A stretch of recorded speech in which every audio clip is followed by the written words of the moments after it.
Welcome to the amazing world. क्या आपने कभी सोचा है कि अपने बगीचे को हरे भरे जीवंत स्वर्ग में बदलते हुए विभिन्न पौधों को कैसे तैयार किया जाए? प्लांट क्राफ्टिंग की आकर्षक दुनिया में आपका स्वागत है। यह एक कला है, यह एक विज्ञान है और यह एक हरित जीवन शैली का प्रवेश द्वार है।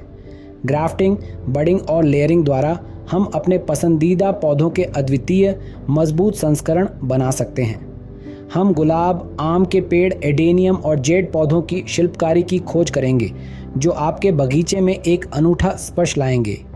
क्या आप अपने हाथ गंदे करने और प्लांट क्राफ्टिंग की दुनिया में उतरने के लिए तैयार हैं? आइए चलें। सबसे पहले हम हमेशा रोमांटिक रहने वाले गुलाब के पौधे से निपटते हैं। गुलाब के पौधे को ग्राफ्ट करने की कला एक सशक्त रूटस्टॉक और एक स्वस्थ वंशज को चुनने से शुरू होती है।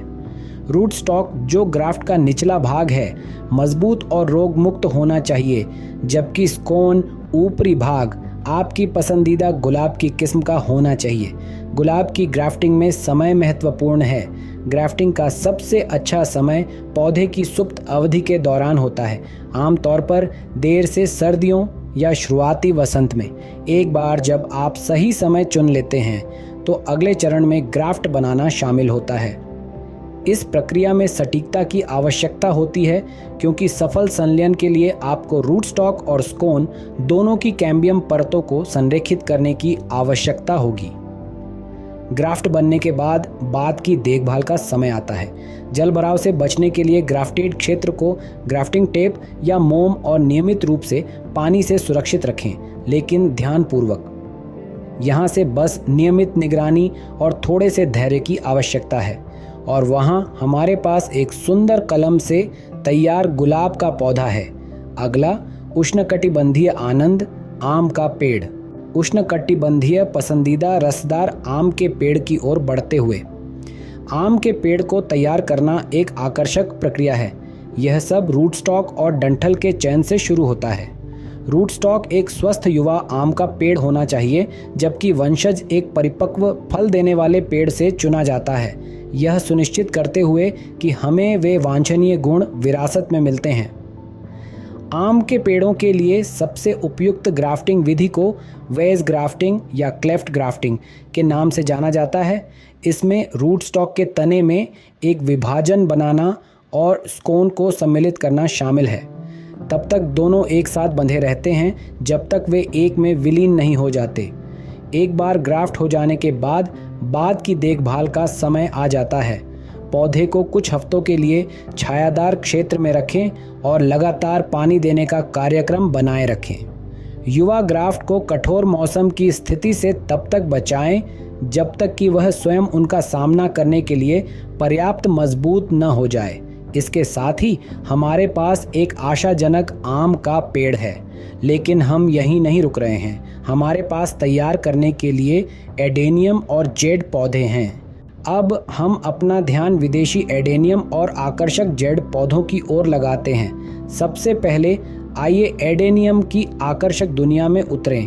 अफ्रीका और मध्य पूर्व के शुष्क क्षेत्रों का मूल निवासी यह पौधा अक्सर अपनी कठोर प्रकृति और आश्चर्यजनक पुष्प प्रदर्शन के कारण ग्राफ्टिंग के लिए चुना जाता है।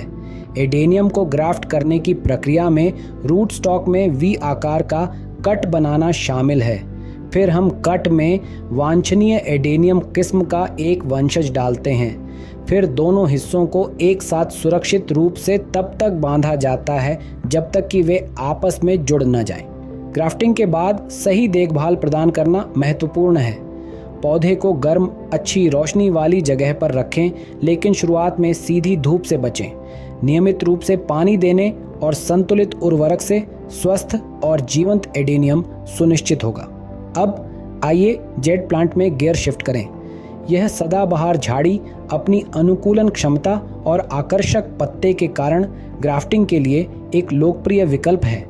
जेड पौधे की ग्राफ्टिंग करते समय हम आम तौर पर एक विधि का उपयोग करते हैं जिसे साइडवीनियर ग्राफ्टिंग के रूप में जाना जाता है। इसमें रूटस्टॉक में एक ढलानदार कट बनाना, फिर एक स्कोन डालना शामिल है जिसे मिलान के लिए काटा गया है। एक बार फिर दोनों हिस्से तब तक एक साथ बंधे रहते हैं जब तक वे एकजुट नहीं हो जाते। जेड पौधे की ग्राफ्टिंग के बाद की देखभाल में इसे छायादार स्थान पर रखना और लगातार पानी देने का कार्यक्रम बनाए रखना शामिल है। धीमी गति से निकलने वाला उर्वरक भी इसके मजबूत विकास में योगदान दे सकता है। एडेनियम और जेड दोनों पौधे अपने तरीके से अद्वितीय हैं और ग्राफ्टिंग के लिए दिलचस्प विकल्प हैं। ग्राफ्टिंग प्रक्रिया शुरू में जटिल लग सकती है, लेकिन धैर्य और अभ्यास के साथ यह एक पुरस्कृत बागवानी प्रयास बन जाती है। सफल ग्राफ्टिंग की कुंजी रूटस्टॉक और स्कोन में किए गए कट से लेकर ग्राफ्टिंग के बाद की देखभाल तक विस्तार पर ध्यान देने में निहित है। बोला, आपने अभी सीखा कि एडेनियम और जेड पौधों की ग्राफ्टिंग कैसे की जाती है, लेकिन चलो इसे खत्म कर दें, क्या हम? तो आज हमने अपने बागवानी साहसिक कार्य से क्या सीखा है? हमारी यात्रा ने हमें पौधों को तैयार करने की कला से परिचित कराया, जिसमें मजबूत रूटस्टॉक और स्कोन के चयन के महत्व पर जोर दिया गया। हमने विभिन्न ग्राफ्टिंग विधियों की गहराई से जांच की है, जिनमें से प्रत्येक के अपने अद्वितीय लाभ और प्रयोज्यता है। इसके अतिरिक्त हमने अपने ग्राफ्टेड पौधों की दीर्घायु और स्वास्थ्य सुनिश्चित करने के लिए महत्वपूर्ण देखभाल के कदमों पर चर्चा की। इन कौशलों के साथ आपका बगीचा एक तैयार किए गए पौधों के स्वर्ग में बदल सकता है।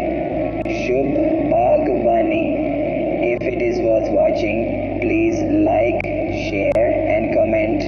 For watching more such videos, please subscribe the channel.